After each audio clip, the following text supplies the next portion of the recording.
Olá! Hoje o nosso curso de estatística ele vai tratar dos vocábulos que são usados cotidianamente na ciência estatística, né? Por exemplo, nós temos população e amostra. Quando a gente quer, por exemplo, conhecer qual é a disciplina favorita dos alunos de uma determinada escola, a gente pode consultar todos os alunos dessa escola. Ou seja, fazer um censo de todos os alunos, porque o censo abrange a totalidade dos elementos.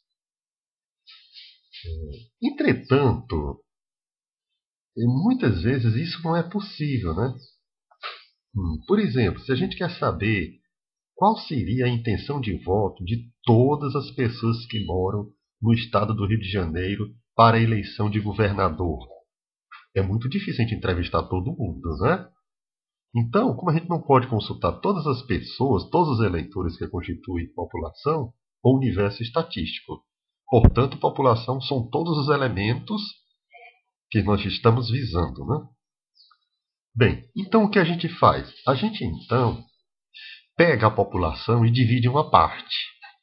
Por exemplo, a gente tendo aqui a população, vamos supor, dos eleitores do Rio de Janeiro. Seria aqui, toda ela aqui dentro desse círculo. Então a gente divide a população em uma pequena amostra, escolhe essa amostrazinha pequena aqui de dentro, para então fazer a nossa pesquisa. Só essa partezinha aqui de dentro é a amostra, e essa parte total aqui é a população.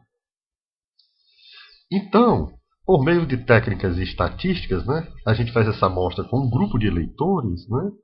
Então a gente vai fazer a pesquisa, a consulta a cada um deles, e depois a gente faz a nossa inferência estatística, permitindo dar um resultado da eleição, né, a partir daquela amostra. Evidentemente que a amostra tem que ser muito bem feita, né, tem que ser bem coletada, tem que ser bem planejada antes, né, para que a gente consiga obter um resultado com sucesso e uma previsão bastante plausível. Então, em muitas publicações de pesquisas científicas, também de pesquisas, né, normais no dia a dia, né, os eleitores são consultados, né, porque a escolha da amostra, quanto maior a quantidade dela, de elementos constituintes, mais representativa, né, do resultado ela será. Né? É muito importante para o resultado. Então, o universo estatístico, né, é toda a população e A é a amostra. Se a gente disser, por exemplo, que o A é a amostra, então a amostra está contida no universo estatístico, portanto, é um subconjunto, não é? Deste. Então está contido esse símbolozinho aqui, certo? Portanto, o universo seria isso daqui todinho e a amostra seria só esse pequenininho aqui. Perfeito? Bem, continuando. Vamos agora a um conceito de elemento que a gente até já falou sobre ele. O elemento é cada constituinte da amostra, né? Também uns estatísticos chamam de objeto ou até mesmo de indivíduo, né? Embora que não seja um indivíduo necessariamente uma pessoa. Cada elemento que compõe a amostra é, então, um objeto desta amostra. Naquele exemplo que nós demos anteriormente da eleição do Rio de Janeiro, né? Os indivíduos que lá são exatamente os eleitores, né? Pessoas que têm o título eleitoral. Então, se a gente considerar tudo isso, né, a gente tem a situação. Por exemplo, se eu quero saber aqui algumas marcas de televisores para testar a durabilidade desses televisores, né, então essas marcas de televisores serão os objetos da pesquisa estatística. O conceito agora que nós vamos introduzir é o chamado de variável, certo? Esse conceito de variável, ele, ele abrange uma complexidade um pouquinho maior do que o que a gente vem falando aqui. Perfeito? Então, veja bem. Nós vamos então introduzir o conceito que a gente está chamando de variável. variável. Dois pontos. Bem, por exemplo, uma indústria de televisores quer lançar um novo modelo de televisor, né? E faz uma pesquisa, né, junto a possíveis consumidores, né, para verificar, para determinar a preferência desses consumidores, né, sobre a cor do televisor. Perfeito? Então, isso aí é uma variável da pesquisa. A cor seria branca, seria um televisor vermelho, né, preto, perfeito? Mas, ao mesmo tempo, ela também vai fazer uma pesquisa sobre o tamanho do televisor preferido, né? Quantas polegadas. Então, daí seria outra variável envolvida. Perfeito?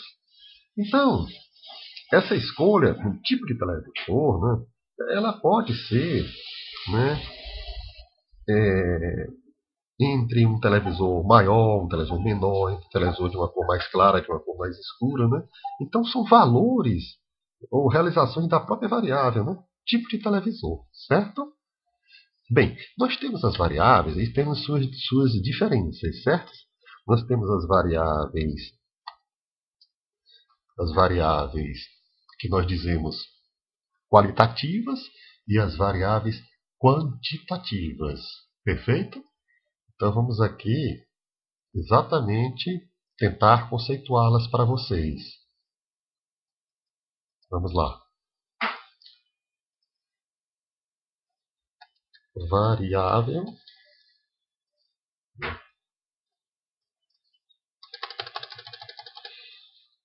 qualitativa.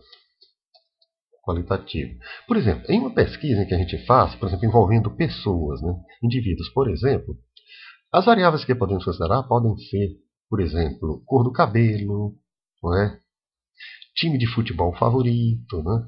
Grau de instrução, o próprio sexo do indivíduo.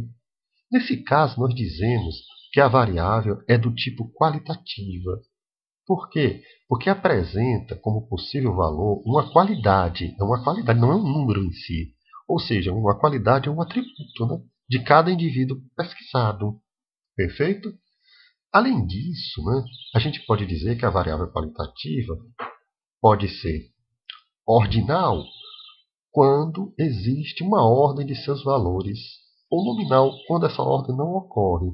Perfeito?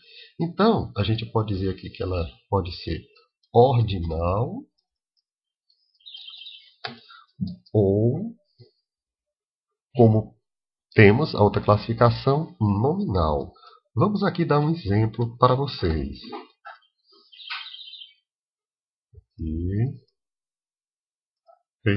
Por exemplo, né? Por exemplo, o grau de instrução de uma pessoa é uma variável ordinal, porque tem uma certa ordem. Por exemplo, você vai no primário, vamos supor, primeiro, né? Secundário, segundo, né? O ensino superior, que alguns chamam de terciário, terceiro. Então, ela é uma qualitativa ordinal, já que seus valores podem ser ordenados numa gradação. Né? Ou então, como hoje é muito usado, né? Ensino fundamental, médio, superior. Né? Já a variável quantitativa, ela é um pouco diferente, ela pode ser quantificada. Não é? Quantitativa. Quantificada. Então, se os valores de uma pesquisa são, por exemplo, qual é o peso em massa corpórea das pessoas, qual a idade das pessoas pesquisadas, né? A quantidade de tios de cada pessoa, a gente pode dizer que elas são quantitativas, em virtude de que seus possíveis valores são números exatamente. E as variáveis quantitativas, elas podem ser do tipo discreta ou contínua. O que seria isso, não é? Bem, uma variável é dita discreta quando ela assume um valor único, né?